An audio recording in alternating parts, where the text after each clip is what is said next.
मानसं तु किं मार्गणे कृते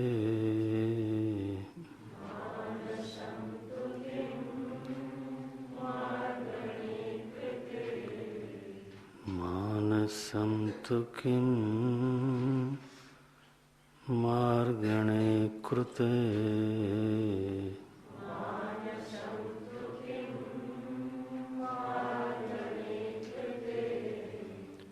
नैव मानसं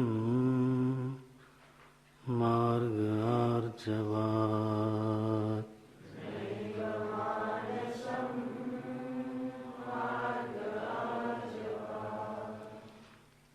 नैव मानसं मार्गार्जवात्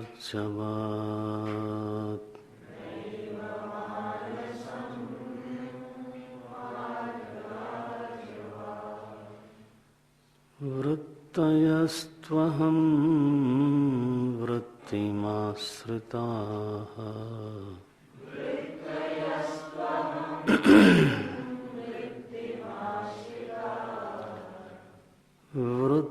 वृत्तयस्त्वहं वृत्तिमाश्रिताः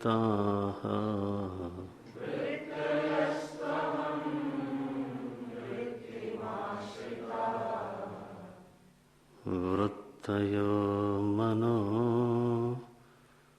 विद्यहं मनः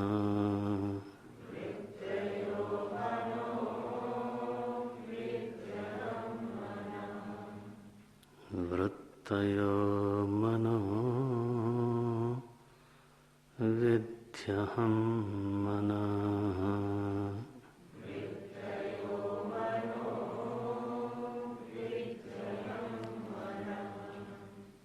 अहमयं कुतो भवति चिन्वतः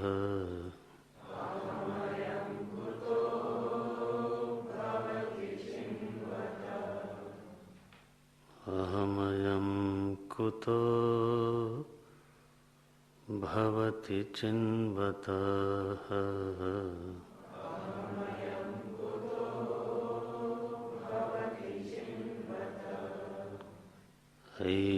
ऐपतत्यहं निजविचारणम्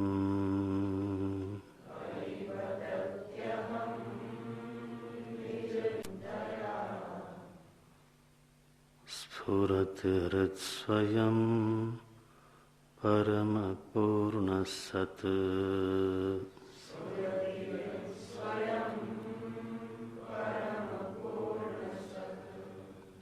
स्फुरति हृत्स्वयं परमपूर्णसत्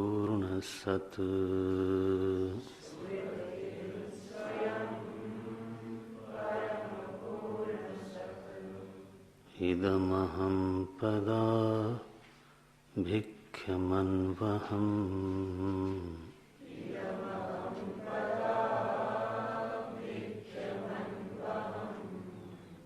अहमिलीनके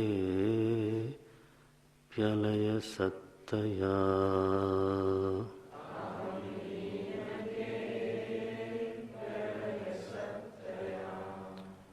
अहमिलीनके प्यलयसत्तया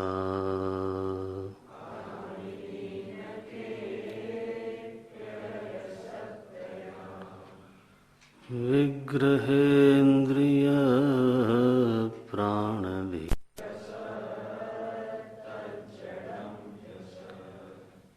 सत्त्वभासिका चित्क्वेतरा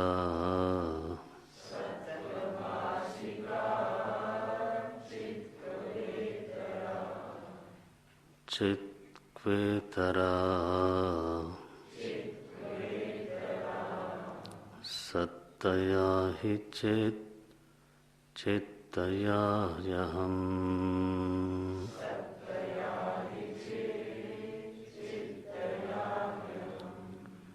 सत्तया हि चेत् चित्तया ह्यहम्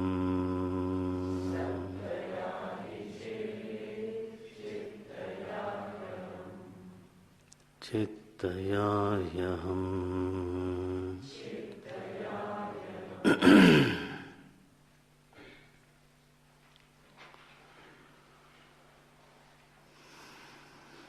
मन की अनुभूति वृत्तियों के रूप में ही होती है।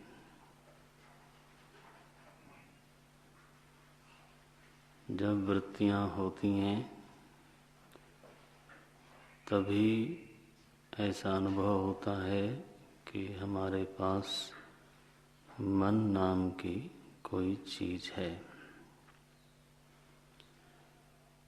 वृत्ति में जैसी स्थिति होती है वैसी ही मेरे मन की स्थिति होती है। यदि शांत वृत्तियां हैं तो मन शांत है, अशांत वृत्तियां हैं तो अशांत है। एकाग्र वृत्ति है तो मन एकाग्र है। एकाग्र का अभिप्राय है सभी आने वाली वृत्तियों का विषय एक ही रहता है।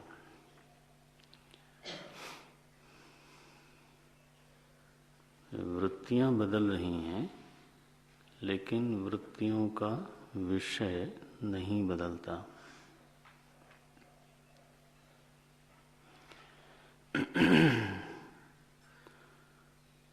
तो इसको बोलते हैं एकाग्र मन, क्योंकि वृत्ति हमेशा प्रवाह में है और इसलिए एकाग्रता का अभिप्राय वृत्ति का स्थिर हो जाना नहीं हो सकता। वृत्ति कभी स्थिर होती नहीं। वृत्ति में निरंतर प्रवाह बना रहता है। फिर एकाग्रता का क्या अभिप्राय है? लीयमान वृत्ति का जो विषय है वही विषय उदीयमान वृत्ति का भी होना चाहिए। फिर से बोलता हूँ, नया शब्द है आपके लिए। लीयमान वृत्ति का जो विषय है वही विषय उदीयमान वृत्ति का भी होना चाहिए। जब ऐसा होता है तब उसको बोलते हैं एकाग्र मन। यानी वृत्तियां बदल रही हैं लेकिन वृत्तियों का विषय वही का वही बना हुआ है। अब इस एकाग्रता के बहुत सारे रूप हैं, एक ही रूप नहीं है। तो मैं अभी उसका विवरण नहीं करूँगा। संकेत में इतनी बात कहूँ कि यह एकाग्रता हमेशा ही सुखद नहीं होती। अगर कोई प्रतिकूल विषय हमारे चित्त में आ गया हो और वो न जाता हो, है ना, बार बार वृत्ति उसी प्रतिकूल विषय की ही बनती हो, तो एकाग्रता तो है, एकाग्रता तो है, लेकिन वो आपको एकाग्रता क्या कर रही है? परेशान कर रही है, दुख दे रही है। वेदांत के विद्यार्थी को तो थोड़ा साफ साफ समझते रहना चाहिए, शब्दों के गर्भ में जाना चाहिए। प्रायः समाज में एकाग्रता को बहुत अच्छी चीज मानते हैं, लेकिन मानो कोई ऐसा प्रतिकूल विषय चित्त में आ गया और वो जाता ही नहीं है ना। ऐसी एकाग्रता तो दुर्मेधा। गीता जी में लिखा न विमुंचति दुर्मेधा। एक ऐसी मेधा है, बोले दुर्मेधा है, सुमेधा नहीं है। ये विषय को हम छोड़ना चाहते हैं, भूलना चाहते हैं और वो भूलती नहीं। ये देखो। अच्छा, एकाग्रता का एक रूप होता है कि घट का विषय है तो बार बार वृत्ति घटाकार ही बनती है, ये भी एकाग्रता है।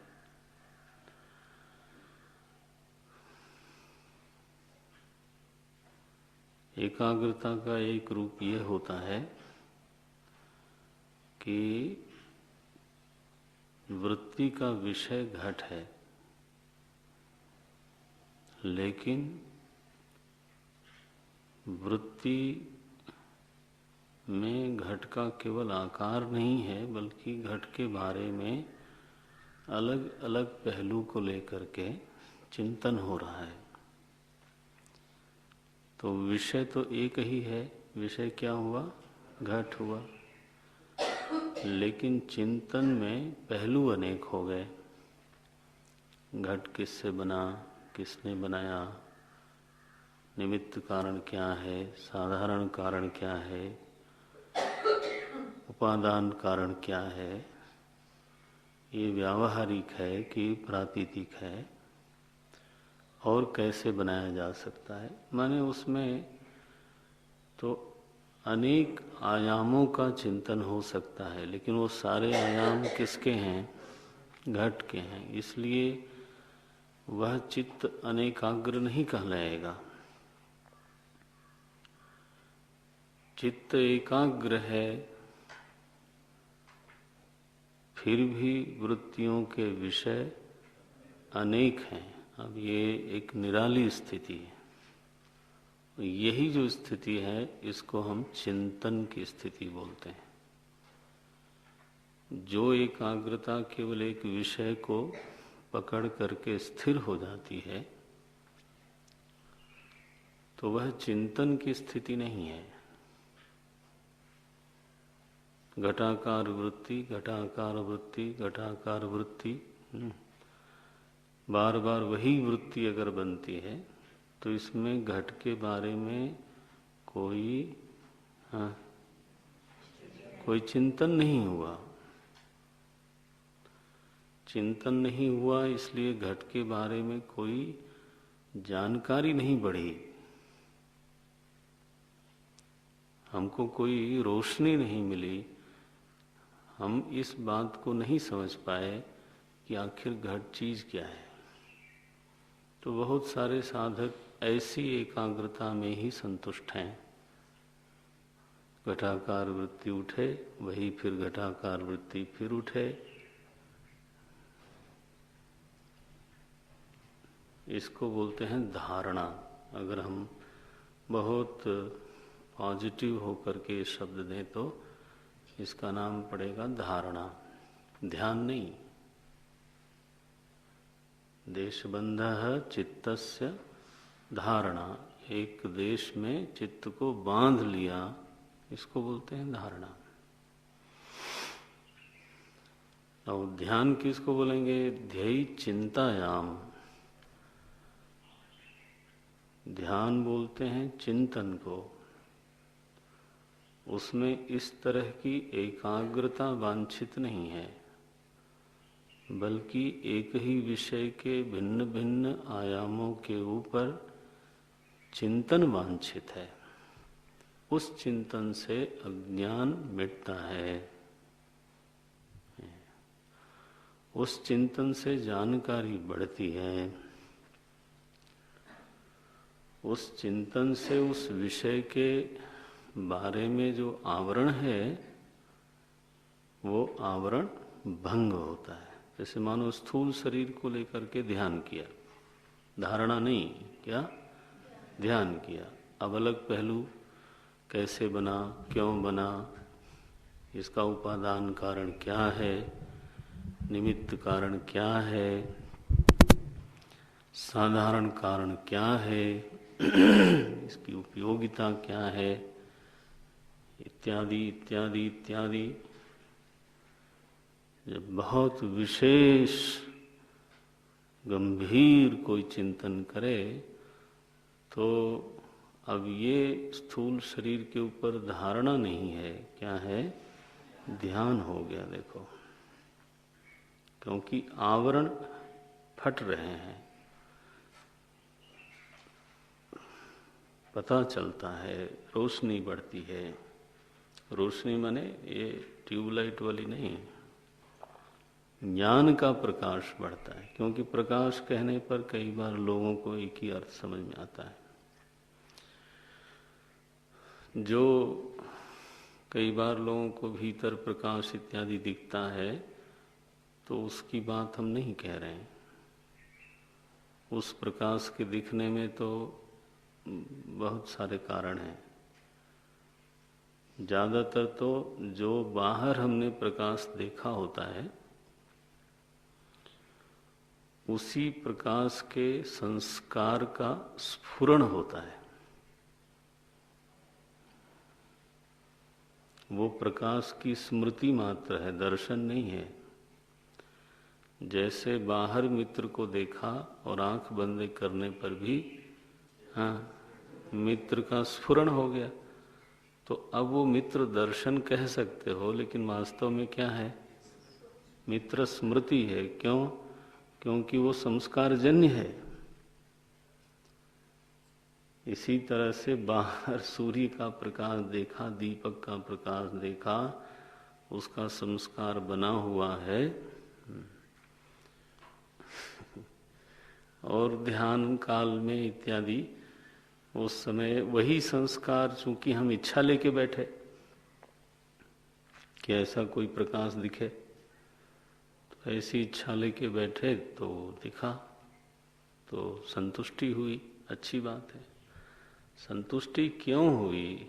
क्योंकि जो हम चाहते थे वो दिखा, जिसके बारे में हमारे मन में बड़ी महत्व बुद्धि थी, वो चीज दिख गई। जिसको महत्व बुद्धि नहीं है उसको क्या संतोष होगा? देखो तो उस प्रकाश की बात नहीं कह रहे हैं। जो ज्ञान का प्रकाश है, एक चीज नहीं जानते थे, अब जानकारी हो गई। कैसे हुई? बोले चिंतन से हुई।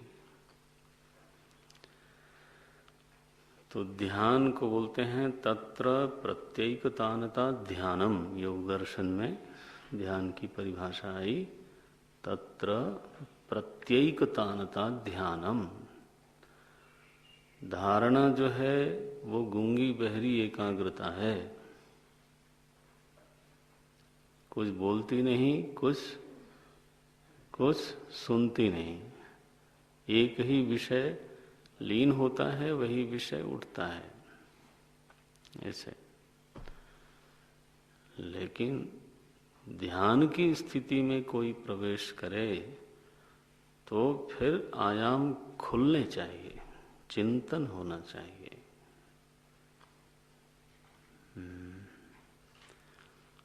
सो मन की स्थिति माने वृत्तियों में अगर एकाग्रता है तो हमको लगेगा कि मन एकाग्र है। वृत्ति में लोभ है तो मन लोभी है। माने क्या हुआ कि हमारी अनुभूति ये है कि वृत्ति ही मन है और वृत्ति की स्थिति ही मन की स्थिति है। यह हमारा अनुभव है। तो इसकी जांच कर लीजिए कि यह अनुभव सही है, गलत है, परीक्षा कर लीजिए। एक बार परीक्षा हो गई, जांच हो गई, तो फिर निष्पत्ति कर लें, निगमन कर लें, फिर इसमें कंप नहीं होना चाहिए। सुवृत्तयो मनः, देखो निर्णय हो गया कि वृत्तियां ही मन हैं। बहुवचन क्यों कहा? क्योंकि वृत्तियां अनेक हैं। प्रवाह क्यों बोलते हैं उसको? क्योंकि बारी बारी से हैं। देखो, प्रवाह शब्द का उच्चारण कब करते हैं? जब कोई दृश्य बारी बारी आवे। अनेकता से प्रवाह नहीं बनता, आपको ध्यान में रखना चाहिए। कोई चीज अनेक है इसलिए प्रवाह शब्द का उच्चारण हो जाए, वो नहीं है। अब देखो, हमारे श्रोता इस समय अनेक हैं, ब्रह्मचारी लोग अनेक हैं, तो उनमें प्रवाह तो नहीं है।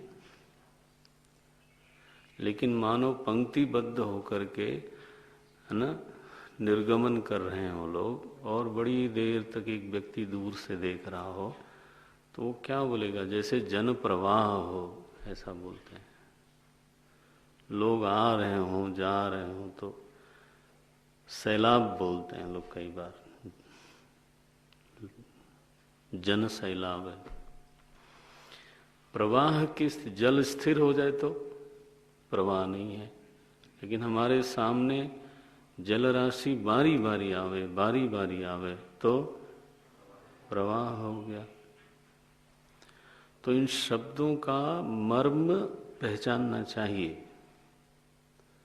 तो जब हम वृत्ति को प्रवाह बोलते हैं तो उसका अभिप्राय मेरे मन में साफ होना चाहिए कि उसका मतलब क्या है कि मैं ये मानता हूँ और मैं ये जानता हूँ, ये मेरा अनुभव है कि वृत्ति अनेक है, लेकिन एक समय में एक ही होती है, बारी बारी से आती है, ये मतलब है।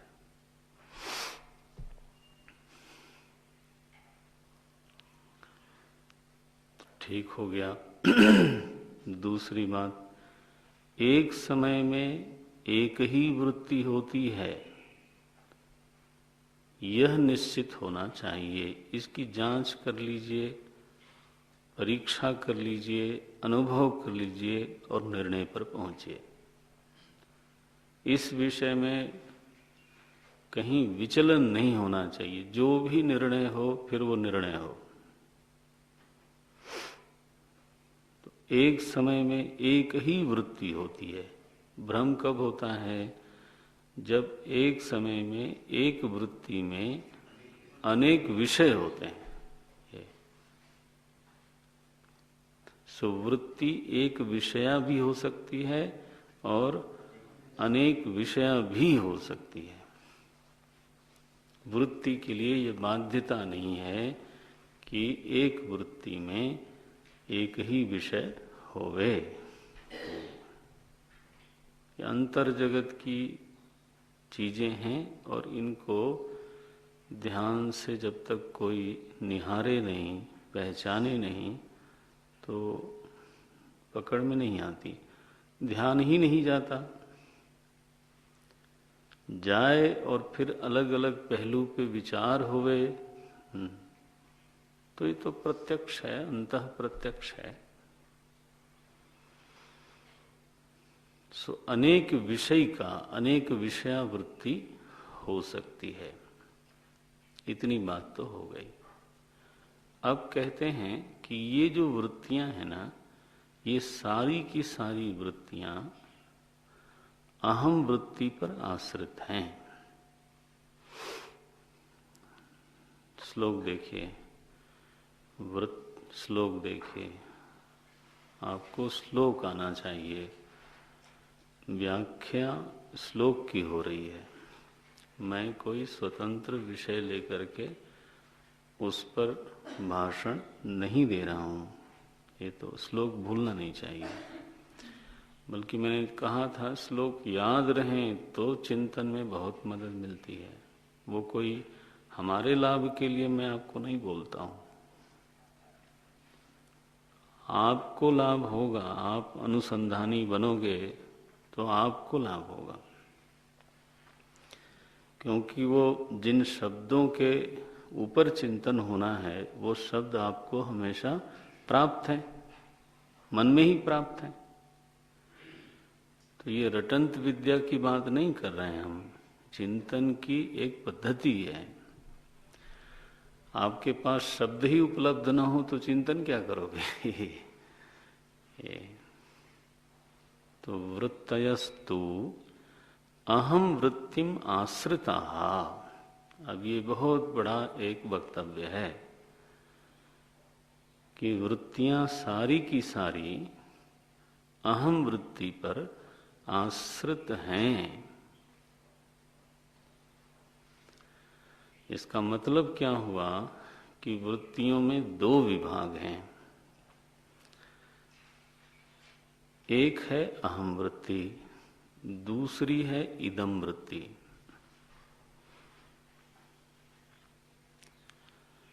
इदम वृत्तियां बदलती रहती हैं,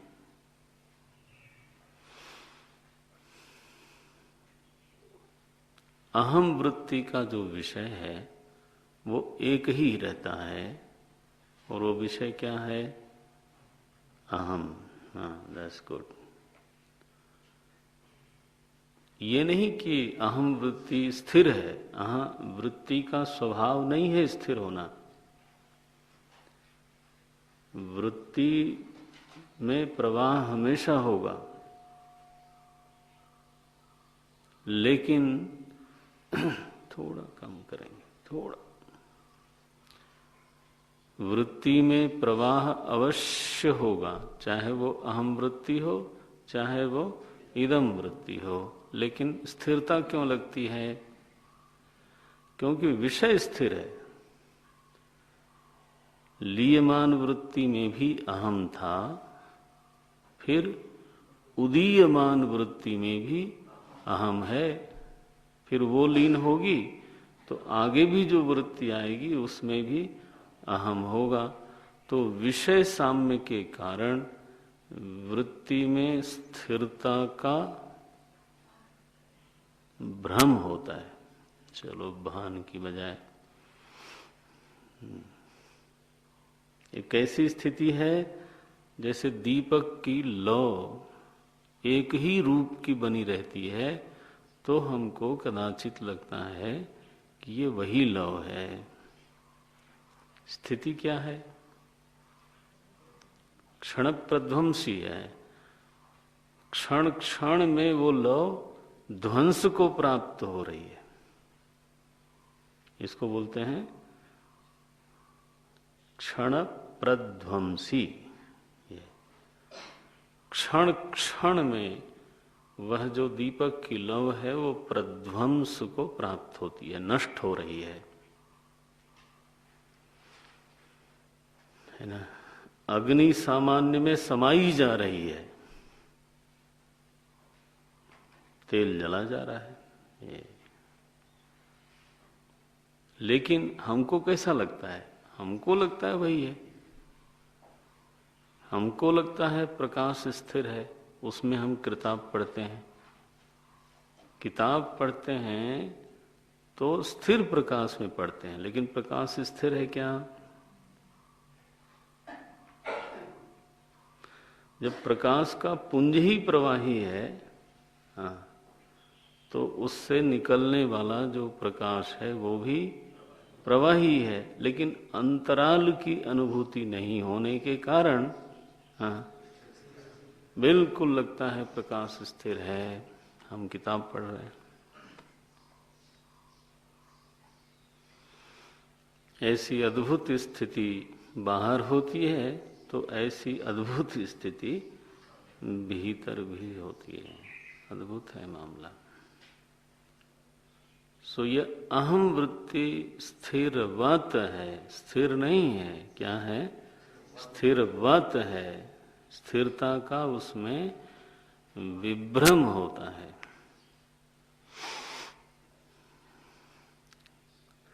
इदम वृत्ति में बदलाव का अनुभव होता है। क्यों?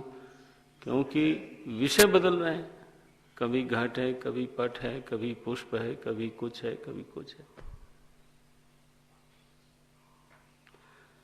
जिसको आप यह बोल सकते हो, इदम, जिसको आप यह बोलते हो, वह जो विषय अगर वृत्ति में है तो उस वृत्ति का रूप क्या बना? इदम वृत्ति। जैसे घट यह है और वो वृत्ति में भासता तो इदम वृत्ति हो गया। घटाकार वृत्ति इदम वृत्ति है, पुष्पाकार वृत्ति इदम वृत्ति है ये। लेकिन वृत्ति चाहे जिसकी बन जाए, अच्छी बने बुरी बने, शांत हो अशांत हो, लेकिन यह निश्चित है कि प्रत्येक वृत्ति में अहम वृत्ति जरूर होगी।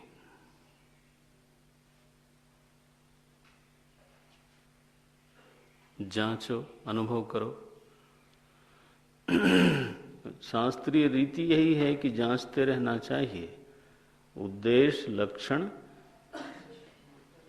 परीक्षा च याद होना चाहिए। मेधा को तीक्ष्ण करो आप। त्रिविधा शास्त्रस्य प्रवृत्ति ही उद्देश्य, लक्षण, परीक्षा च। वो परीक्षा चलती रहनी चाहिए। आत्मानुसंधान मेरा लक्ष्य है, दुनिया का होवे ना होवे, मुझे उस सच पे पहुंचना है। इसलिए तो मुझे वो पद्धति का पालन करना होगा। केवल विद्वान होने के लिए नहीं। विद्वान होना कोई बहुत बड़ी बात नहीं है, बड़ी बात, लेकिन बहुत बड़ी बात नहीं है। असली बात तो फिर स्वरूपस्थ होना है ना। उस सच्चाई में प्रवेश करने के लिए जो मार्ग है, जो पद्धति है, जो प्रक्रिया है, वो जाननी चाहिए। तत्व विवेक प्रकारम वक्ष्यामः। याद है कहाँ लिखा? कहाँ लिखा? तत्वबोध में। प्रकारम वक्ष्यामः। वो प्रकार बताते हैं तत्व का विवेक कैसे किया जाए। वो ज्ञान मार्गी को, अनुसंधानी को वो प्रकार आना चाहिए। अगर वो प्रकार उसको नहीं आता है तो वो केवल अनुवचन करेगा, पढ़े हुए को बोल देगा, सुने हुए को बोल देगा, अनुवाद मात्रम करिष्यति। उससे तो कोई रोशनी नहीं मिलती। जब चिंतन होता है तब पर्दा फटता है, वो ध्यान रखना। उसके लिए पद्धति आनी चाहिए। सो जांच कर लो आप कि ऐसी कोई एक भी वृत्ति हो सकती है क्या जिसमें अहम वृत्ति न होवे और इदम वृत्ति होवे। ये हो नहीं सकता। सो कितना बड़ा एक वक्तव्य दिया महर्षि रमण ने। वृत्तयस्तु अहम वृत्तिम आश्रिताः। सारी की सारी वृत्तियां ही वास्तव में अहम वृत्ति पर ही आश्रित हैं। आश्रय वृत्ति तो अहम वृत्ति हुई। हाँ, ये तो ठीक है। वृत्तयो मनो, और वृत्तियां मन है। तो आश्रित वृत्ति को मन कहें या आश्रय वृत्ति को मन कहें, ये प्रश्न है। आश्रित वृत्तियां मन है या आश्रय वृत्ति मन है? तो बोले नहीं, आश्रय वृत्ति मन है। इसलिए आखिरी निर्णय, इसको निगमन बोलते हैं। आखिरी निर्णय, अंतिम निर्णय महर्षि रमण ने दिया। विद्धि अहम मनः। हे साधक, इस बात को जानो कि यह जो अहम वृत्ति है वास्तव में यही मन है। चिंतन की प्रक्रिया देखो, निर्णय पर पहुंचे। प्रक्रिया न होती तो आप ऐसे रिपीट करते रहो। क्या? मन की खोज करो, मन है ही नहीं। ऐसा कहने से ना आपको लाभ होता है ना दूसरे को लाभ होता है। वो तो मैंने जैसे बोला था कि गणित में एक सवाल दिया जाता है और पिछले पृष्ठ पे उसका उत्तर लिख दिया जाता है। उसको कोई पढ़ करके गीत गावे या बार बार उच्चारण करे तो उससे उसको कोई लाभ नहीं होने वाला है, वो गणितज्ञ नहीं होने वाला है। गणितज्ञ उसको बोलते हैं जो गणित की प्रक्रिया को जानता है, सवाल को लगाना जानता है, वो भी अपने तरीके से नहीं। हाँ, जो गणित के फार्मूले हैं उसके अनुसार। मैं शायद ज़्यादा ही बल दे रहा हूं, लेकिन ये बल देना जरूरी है क्योंकि प्रक्रिया के प्रति जो प्रतिबद्धता है, कमिटमेंट है, उसके प्रति जो महत्व बुद्धि है वो बहुत कम लोगों में आती है। और जिनमें नहीं आती है वो ऐसे ही साधारण लोग होते हैं, विचारक होते हैं, उनका काम चल जाए जीविका का। शंकराचार्य जी ने कहा भुक्तये न तो मुक्तये। आप समाज में हो सकता है मान हो जाए, आप अनुसंधानी हो खुद अपने लिए, तब फिर वो चाहिए प्रक्रिया।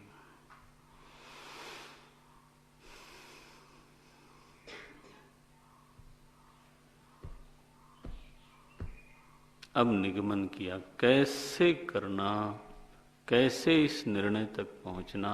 अभी कहां पहुंचे? विद्धि अहम मनः, ये देखो वहां तक पहुंचे। तो मन नहीं है ये तो उत्तर दे दिया, लेकिन अब वहां तक पहुंचने के लिए पहले ये तय किया गया कि मन वास्तव में है क्या। इस छोटे से वाक्य में, श्लोक में दो जगह परिभाषा की। पहली परिभाषा हमारे अनुभव की है, दूसरी परिभाषा अनुभव के आधार पर किए गए विचार का परिणाम है। फिर से बोलता हूं, अनुभव के आधार पर किए गए विचार का परिणाम है। पहला क्या है? वृत्तयो मनो, ये डेफिनेशन है। वृत्तयो मनो, वृत्तियां ही मन है। अब देखो ये तो परिभाषा है। कैसी परिभाषा है ये? जिसका हमें अनुभव होता है। फिर इस अनुभव पर बेस करके जब मीमांसा की, विश्लेषण किया, तो उसका निर्णय ये निकला विद्धि। अब ये नहीं कह रहे कि तुम्हारा ऐसा अनुभव है, कम टू नो दिस, विद्धि।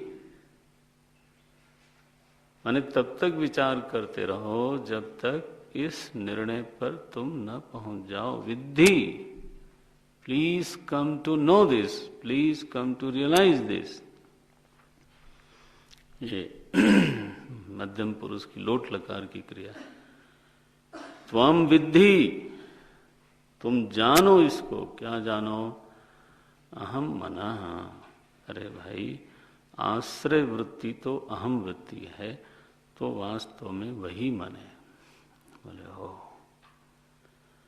अब देखो, अलग अलग दुनिया में बड़े सिद्धांत हैं मन को लेके, लेकिन यहाँ वेदांत ने एक कैसा सिद्धांत दिया।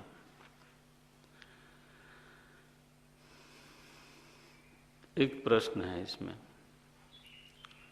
तो प्रश्न कैसे निकलते हैं, कैसे हल होते हैं, वो भी सीखना चाहिए। बुद्धि को चिंतन का प्रशिक्षण चाहिए। वेदांत प्रशिक्षण का मैं मतलब यही समझता हूँ। वेदांत के चिंतन का प्रशिक्षण हो जाए तो ये भी सीखना होता है कि प्रश्न कैसे आते हैं, फिर उनका समाधान कैसे होता है। अब इसमें प्रश्न क्या है? न बोलें तो जल्दी, मेरे नहीं ख्याल है कि कोई पूछेगा। अभी तक नहीं पूछता कोई। इसका मतलब ये नहीं कि जितने श्लोक हैं वो आपको स्पष्ट हैं या उसमें कोई प्रश्न नहीं है। प्रश्न किए जा सकते हैं, लेकिन वो इधर अभी चलता नहीं। बहुत लोगों का आखिर तक नहीं चलेगा, वो मेरा अनुभव है। कुछ लोगों का तो चलना चाहिए। चित्त की सुनसान अवस्था से प्रेम मत करो। चित्त की तेजस्वी स्थिति से प्रेम करो।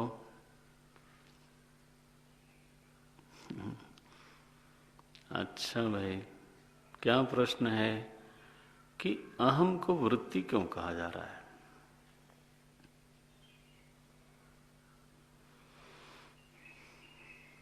अहम वृत्तिम आश्रिता।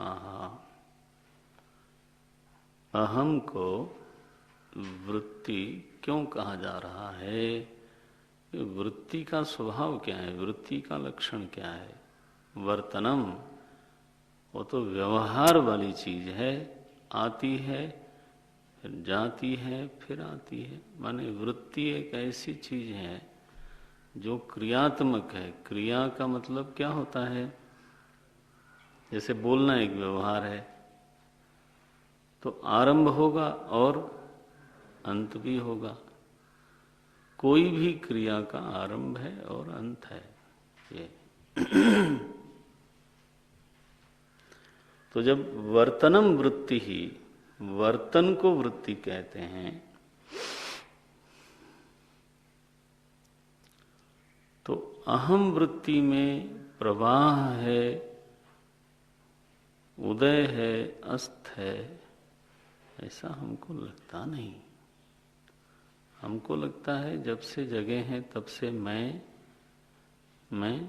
वही हूँ, वही हूँ, वही हूँ, वही हूँ। होता है कि नहीं? इदम वृत्तियां कितनी आई? असंख्य आई, चली गई, याद भी नहीं है बहुत सारी। तो सुबह से जब से नींद खुली है, इदम वृत्तियां कितनी आई याद है? नहीं। लेकिन मैं वही हूं जो उठा था। देखो, स्वप्न में मैं वही गया, जो सोया था वही उठा। सुप्त पूर्व अहम में, सुप्त पश्चात अहम में कोई भेद है? आपको इस भाषा से बेहतर भाषा मिलने वाली है? कैसे बोलेंगे इसको? सुप्त पूर्व, सुप्त पश्चात। अब ये भाषा न सीखें और वो सब्जी मंडी की भाषा में वेदांत पढ़ना चाहें, कैसा होगा?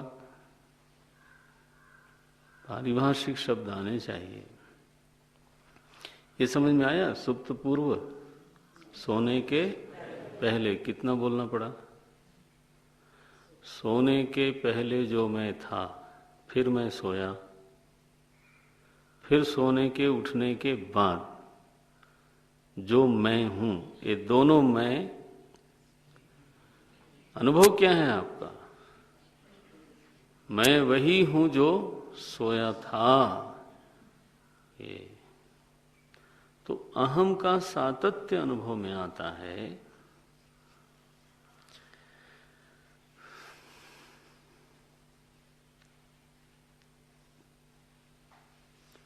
ऐसी स्थिति में उसको वृत्ति क्यों बोलते हैं भाई? बोले इसलिए बोलते हैं क्योंकि अहम भले ही विषय एक हो, लेकिन अहमाकार जो वृत्ति है वो अनेक होती है। अभी मैंने बोला था कि एक ऐसी वृत्ति का प्रवाह है जिस वृत्ति में एक ही विषय है, उसका नाम है अहम। ये देखो, सो अहम अस्मि, अहम अस्मि, यह वृत्ति है। यह वृत्ति लीन हो जाती है, उसी का नाम है सुषुप्ति। वृत्ति उसकी लयावस्था हुई तो विषय का लोप हो गया। किस विषय का? अहम विषय का लोप। बिना वृत्ति के विषय का बोध नहीं हो सकता। घट का भी बोध नहीं हो सकता जब तक कि घटाकार वृत्ति न बने। घट बाहर रखा हुआ होगा लेकिन उसका बोध नहीं हो सकता, हाँ, जब तक घटाकार वृत्ति न बन जाए। इसीलिए कभी कभी सामने से कोई आदमी निकल जाता है, हाँ, उसका ज्ञान नहीं होता। क्यों नहीं होता? तो वृत्ति नहीं बनी। तो वस्तु होने से बोध नहीं होता। वस्तु जब वृत्ति में आती है तब उस वस्तु का बोध होता है। ये वृत्ति ऐसी चीज है, दुनिया का बोध कराती है। दुनिया होने से दुनिया का बोध नहीं होता।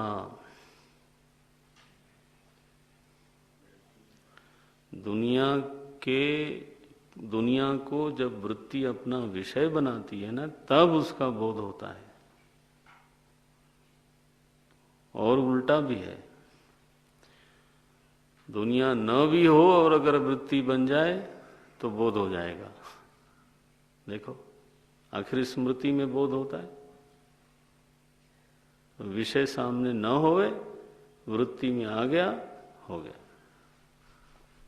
बोध हो गया।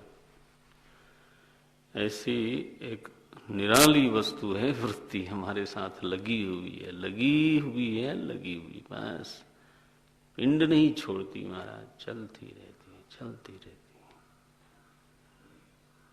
आपको कभी लगा कि वृत्ति रुक गई?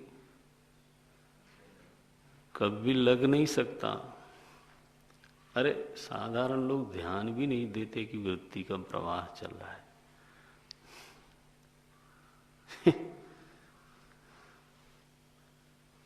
कभी लग नहीं सकता, हो नहीं सकता, ऐसी चीज चली हुई है। इसलिए अर्जुन ने कहा प्रमाथि बलवत दृढ़म। महाराज ये थकता ही नहीं, बलवत लिखा, एनॉर्मस स्टेमिना इट हैज। आदमी काम करते करते थक जाता है, कभी तो रुक जाता है। यहां महाराज बस चली ही जा रही, चली ही जा रही। कब से? व्हाट एन है। बैठ के देखो कभी कैसा लगता होगा। मजा ये है कि यही सारे प्रपंच, सारे सुख दुख के अनुभव का कारण बन रही है और बनती रहेगी, क्योंकि प्रवाह तो चल रहा है। आप क्या कर सकते हो? चलती ही रहती। शरीर होने से इसका अनुभव नहीं होता। सो गया तो शरीर तो है, मेरे ख्याल से तो है, नहीं तो फिर दूसरे दिन कक्षा में पता चला कुछ लोग, है ना, शरीर है नहीं होती अनुभूति, दर्द है नहीं होती अनुभूति। होने से अनुभव थोड़ा होता है। अनुभव का कारण क्या? वह चीज वृत्ति में आवे, वृत्ति तदाकार बने। तदाकार बोल रहा हूं, तद माने सर्वनाम। गंधाकार, पुष्पाकार, घटाकार, स्पर्शाकार। आप समझ तो स्पर्श की अनुभूति भी तभी होती है जब स्पर्शाकार वृत्ति बन जाती है। मानो आप सोए हुए हो, आपको किसी ने छू दिया, कोई वृत्ति नहीं बनेगी तो स्पर्श का अनुभव भी नहीं होगा। ये ऐसी है ये स्थिति। अब नारायण, वृत्ति तो वर्तन है, इसमें प्रवाह है, उसमें उदय है, उसमें लय है और अहम में सातत्य की अनुभूति है। सो अहम को वृत्ति क्यों कहा गया? तो मूल अर्थ यही है कि दो तरह की वृत्ति हैं। अच्छा, अगर इस सिद्धांत को जांचा जाए, पहचाना जाए, समझने की कोशिश की जाए, इस पर ध्यान दिया जाए, तो क्या निर्णय निकलेगा मालूम है?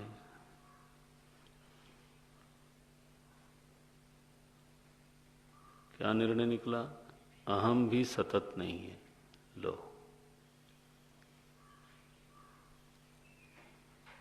अगर वृत्ति में प्रवाह है और वृत्ति का विषय जो कि अहम बन रहा है, तो वो भी तो फिर प्रवाह ही हुआ ना। तो अहम में जो सातत्य का अनुभव हो रहा है, वो अनुभव क्या है? विचार से सिद्ध है, हाँ, या विचार से बाधित है?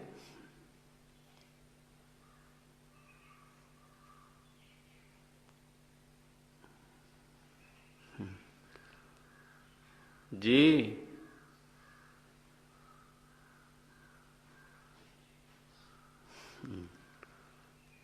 अब विचार से तो बाधित हो रहा है।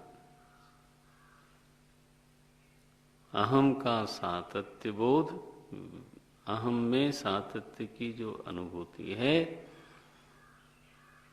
ये हमारा अनुभव है। अनुभव शब्द बोल रहा हूं मैं, अनुभव है, लेकिन विचार की कसौटी पर खरा नहीं उतरता। अगर तो अनुभव होने के बावजूद यह अनुभव भ्रम है।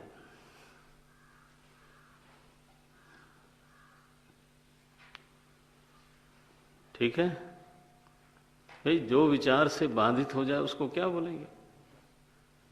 सर्प आप देखते हो, लेकिन विचार करने पर तय हुआ कि यहां ये नहीं है, तो क्या है? भ्रम है।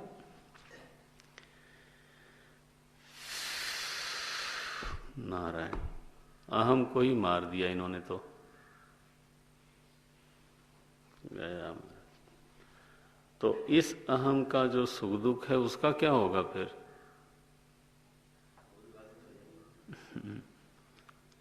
नारायण, वो भी बाधित हुआ। अहम अगर बाधित हो गया तो बचा क्या नारायण? इदम वृत्ति तो उसी पर आश्रित थे, तो इदम वृत्ति भी गई, और जी, इदम वृत्ति भी गई और अहम वृत्ति भी गई। क्या बचा फिर? शून्यम। इसको बौद्ध दर्शन बोलते हैं, हमारा वाला न समझ लेना। क्या हुआ ये तो शून्य हो गया हमारा। अहम भी नहीं, इदम भी नहीं, बचा क्या फिर? बोले महाराज, तो फिर आप भी अहम वृत्ति तो बोलते हो।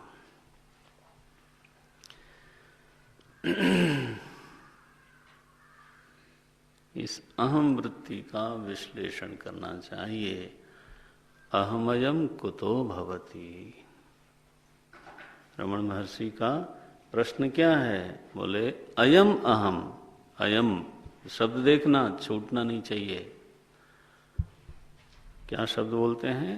अहम अयम, उसको अन्वय करो। अयम अहम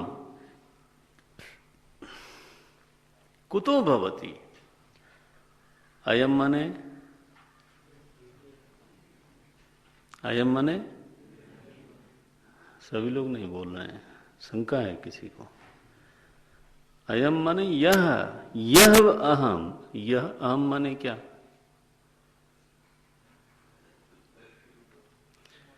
यह अहम माने जिसका अभी अभी हम लोगों ने निर्णय किया है, जिस पर अभी अभी हम लोगों ने विचार किया। अपना वाला पुराना वाला न ले आना जो बिना विचारे, बिना जाना पहचाना ऐसे ही जीवन भर से अहम अहम बोल रहे हैं, वो नहीं। अभी जिस पर आपने थोड़ा विचार किया, थोड़ा उसको पहचानने का प्रयास किया, जो सारे इदम वृत्तियों का आश्रय है, अयम अहम। पद्धति देखना शास्त्र की, केवल अहम नहीं बोला है, क्या कहा? हाँ बोलो, अयम अहम। यह जो अहम है, इदानीम एव निर्णीतः, अभी अभी जिसका हमने निर्णय किया है,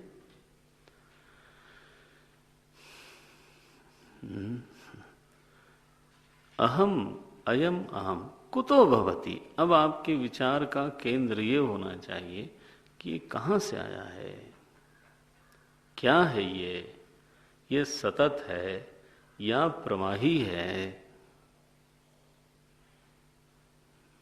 क्या चीज ये? एक भीतर गांठ बनी बैठी दिखाई देती है, अहम अहम अहम।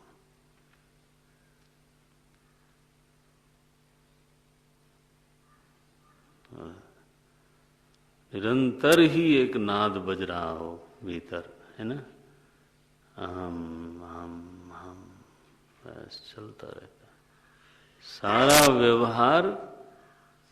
हाँ, इसी के इर्द गिर्द होता है।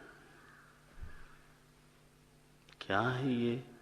कुतो भवति, कहाँ से आया ये? अनादि है, शाश्वत है, सतत है, पैदा हुआ, कहाँ से पैदा हुआ,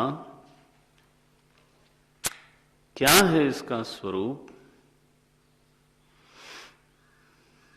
कोई कहता है ये आत्मा है,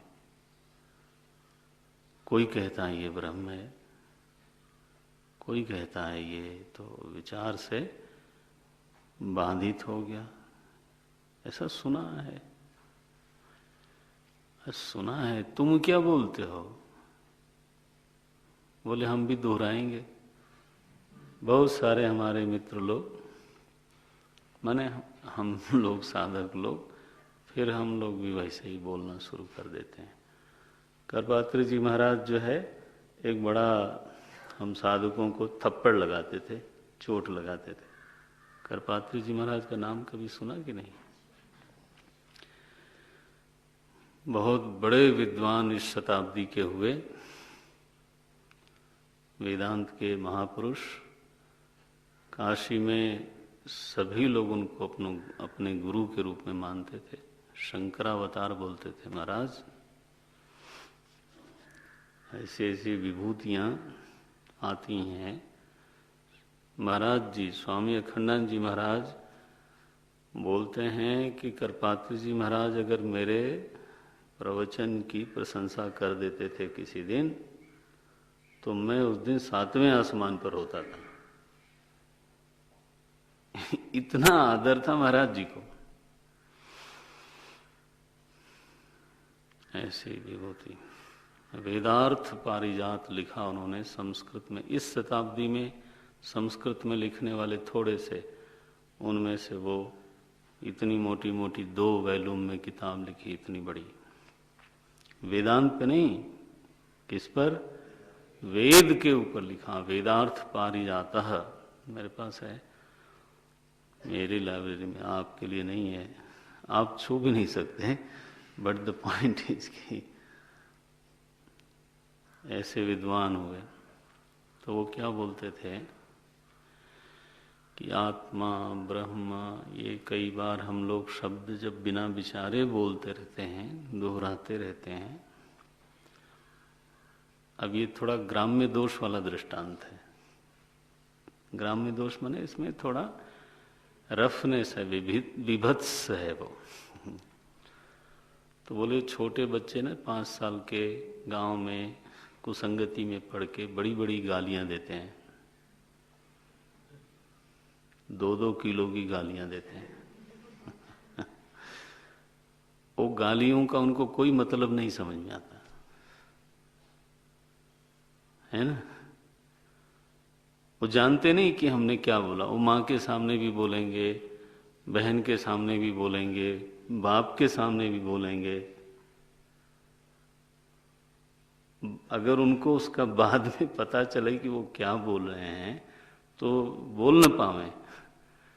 लेकिन वो 4-5 साल के लड़के अपना धमाधम, उनको केवल इतना मालूम है कि इससे दूसरे का अपमान हो सकता है, दूसरे के ऊपर गुस्सा जाहिर कर सकते हैं, तो इसलिए अपना जोर से बोलता है।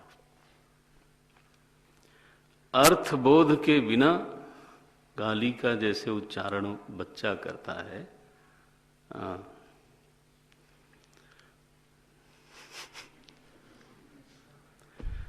बोले वैसे अर्थबोध के बिना साधक लोग जब आत्मा, ब्रह्म, जीव, अहम बोलते रहते हैं।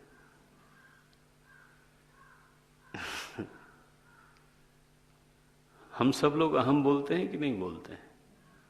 रमण महर्षि पूछ रहे हैं कुतो भवति, तो हमको सबको मालूम होना चाहिए। बचपन से बोल रहे हैं हम लोग अहम अहम अहम, मैंने किया, मैंने।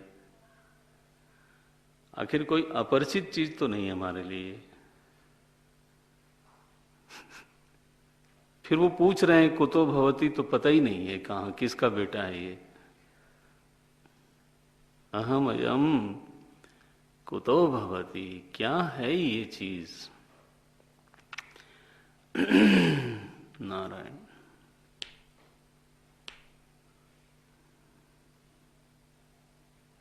उत्तर दे दिया, प्रक्रिया नहीं बताई।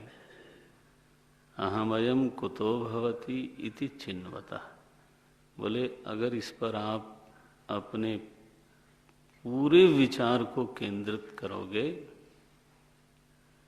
चिंतन करोगे, अहमयम कुतो भवति इति चिन्वतः, चिन्वतः माने चिंतन।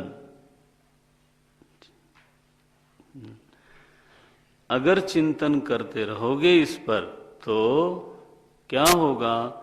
ऐपतत्यहम, ऐ देखो, ऐ माने एक झटका जैसे लगा। पतति अहम, अहम तो गिर गया। अल्लाह।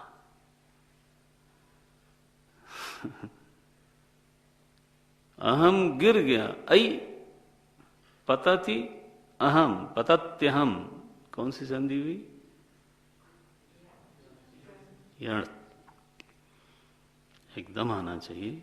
इसको बोलते हैं तेजस्वी मन, जरूर होना चाहिए, एकदम जागृत रहना चाहिए। पतत्यहम, पतति अहम, ये ऐ पतति अहम। बोले कैसे गिरा ये अहम? निज विचारणम, जब उसकी निजता पर, उसी पर विचार किया जाए। जब अहम अहम के बारे में ही विचार करता है तब गिरता है। जब अहम दुनिया के बारे में विचार करेगा तब नहीं गिरेगा। वेदांत में महात्मा लोग बोलते हैं कभी, लोहे की तलवार लोहे पे मार दो तो लोहा कटेगा नहीं, तलवार टूट जाएगी। बोले ये जो विचारणा है ना, ये जो विचार है और ये जो विचारक है, ये विचारक कौन है? मैं ही तो विचार करता हूं। इसको अहम पे ही मार दो।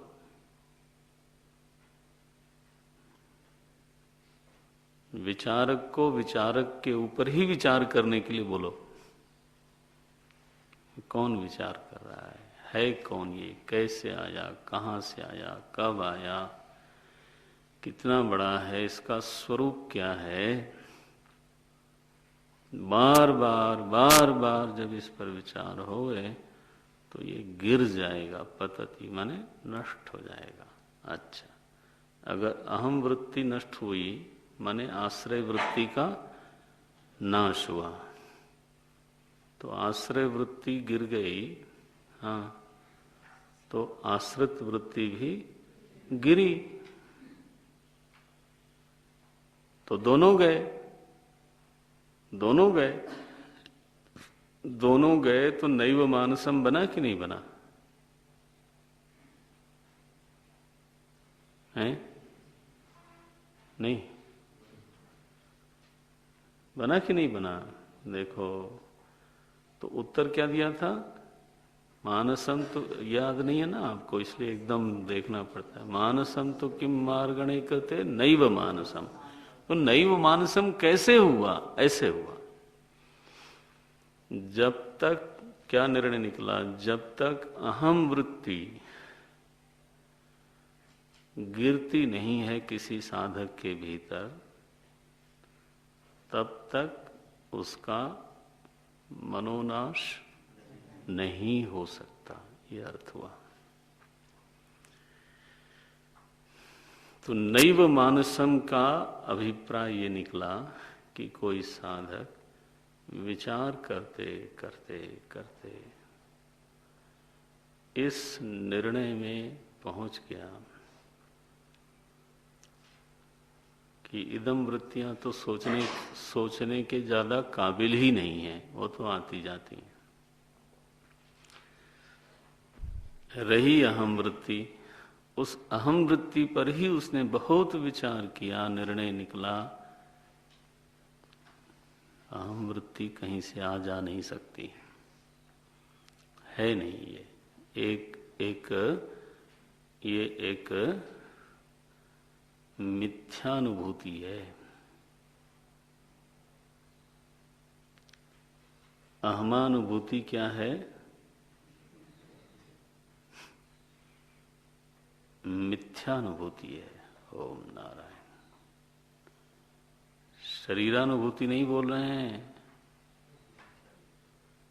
शरीरानुभूति नहीं, अहमानुभूति मिथ्यानुभूति है। अहम की अनुभूति अगर मिथ्या अनुभव है तो बाकी अनुभव तो फिर हरिओम तत्सत।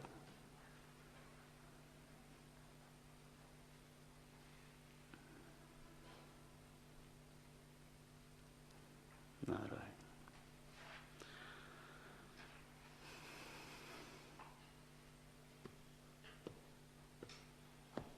मिथ्या कभी निरधिष्ठान नहीं हो सकता,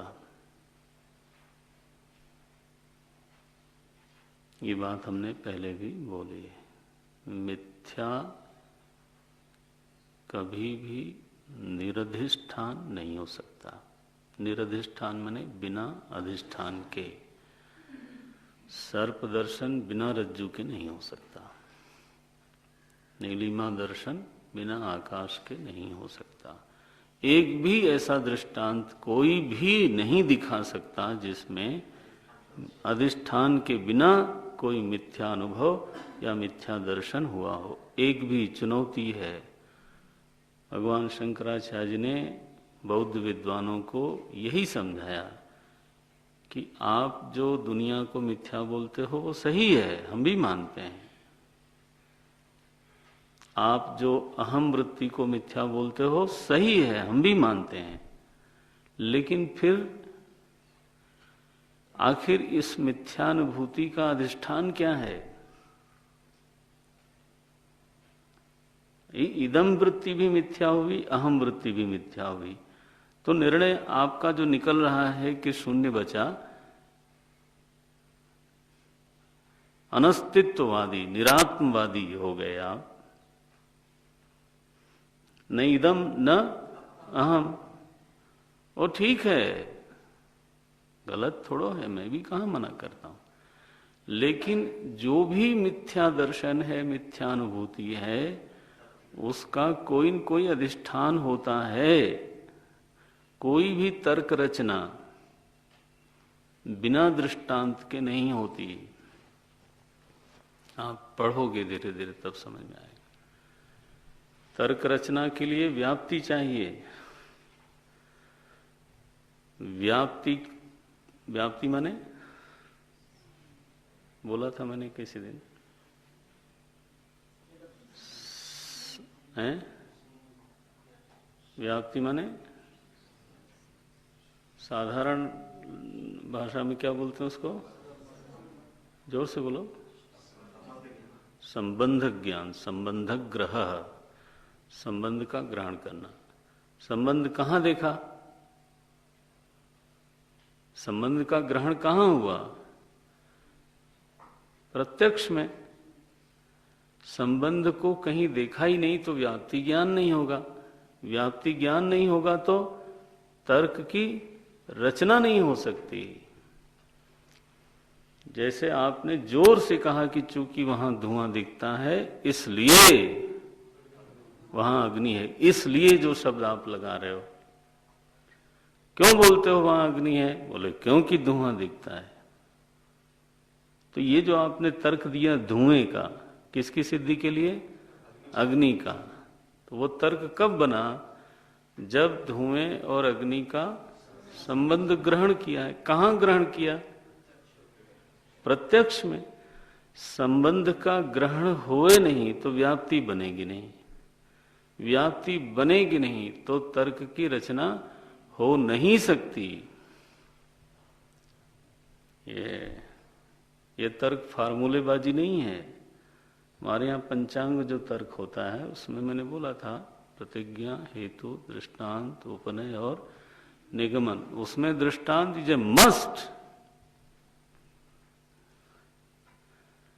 दोनों अगर जानते हो तो दृष्टांत न भी दो तो चल जाएगा, लेकिन अगर कोई पूछ ले कि दृष्टांत क्या है तो आपको देना पड़ेगा। ये सो ऐसी कोई मिथ्यानुभूति अथवा ऐसा कोई मिथ्या दर्शन बताओ जो निरधिष्ठान हो, बिना अधिष्ठान के हो। वो बोले महाराज वो तो नहीं होता। अगर वो नहीं होता और आप कहते हो अहम वृत्ति मिथ्या है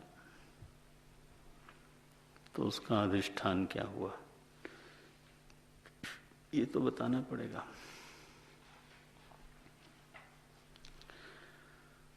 बोले अहम वृत्ति का अधिष्ठान अहम ही है। हई ये क्या बोल रहे हो आप?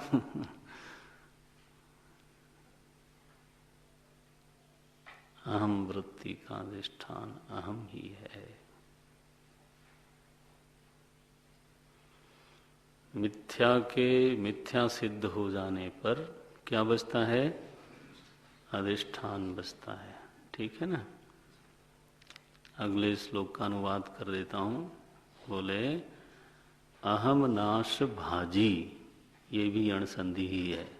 देखो अहम, अहमी, अहमी, नाश भाजी, ये जो अस्मत् शब्द है ना, आप पढ़ोगे या पढ़ते हो तो अहम आवाम वयम पढ़ते हो, है ना? तो अस्मत् शब्द का सप्तमी क्या बनता है? सप्तमी एक वचन कभी पढ़ा नहीं है? मई। तो डरते क्यों? बोलो, गलत हो जाएगा और क्या, फांसी पे थोड़ा चढ़ाएंगे। मई होगा। पढ़ा कि नहीं कभी? कभी नहीं पढ़ा? शाबाश। तो तुम कहां तक संस्कृत पढ़े हो? थोड़ी माने क्या? याद नहीं है ऐसा बोलना चाहिए। ये तो प्राइमरी स्कूल में भी पढ़ाया जाता है, नहीं?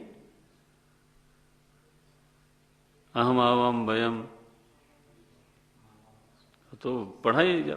मई एक वो रूप चलता है अस्मत् शब्द का। ये पढ़ो भाई आप लोग, फिर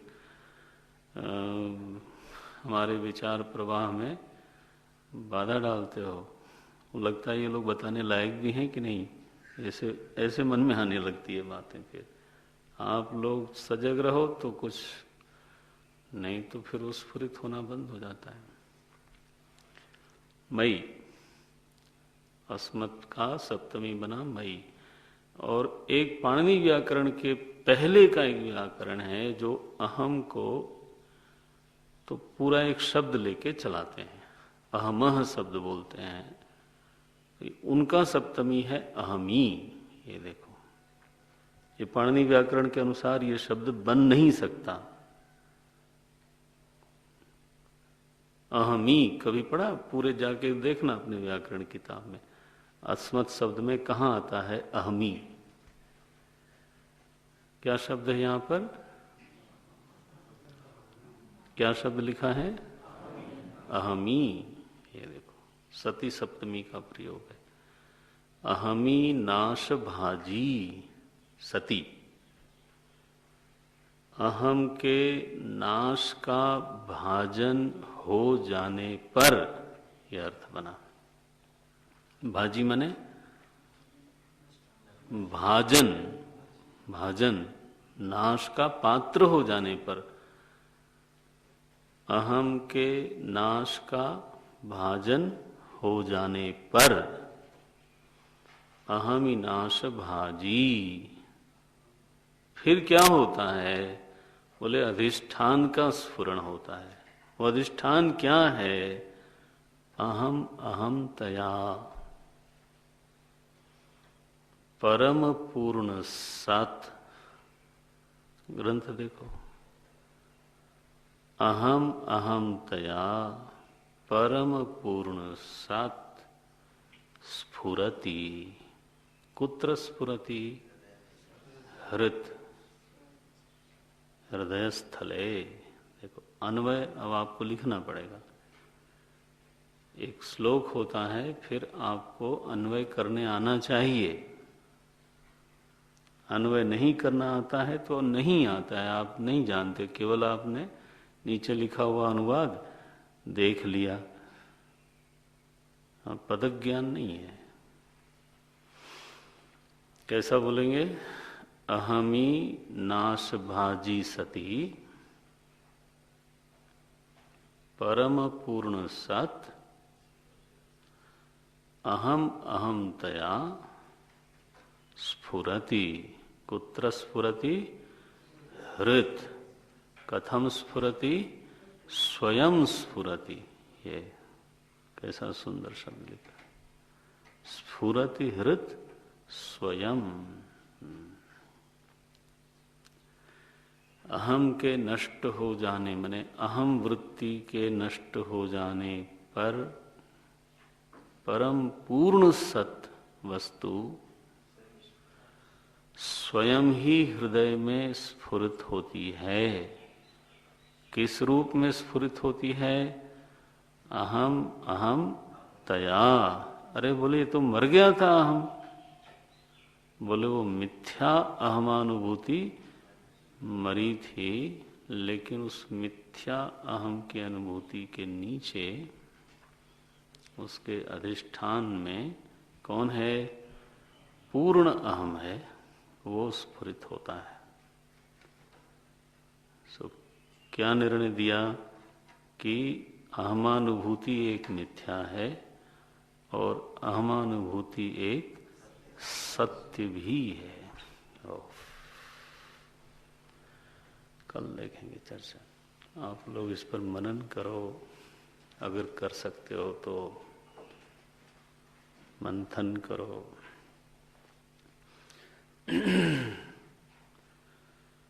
ओम पूर्णमदः पूर्णमिदं पूर्णात् पूर्णमुदच्यते पूर्णस्य पूर्णमादाय पूर्णमेवावशिष्यते।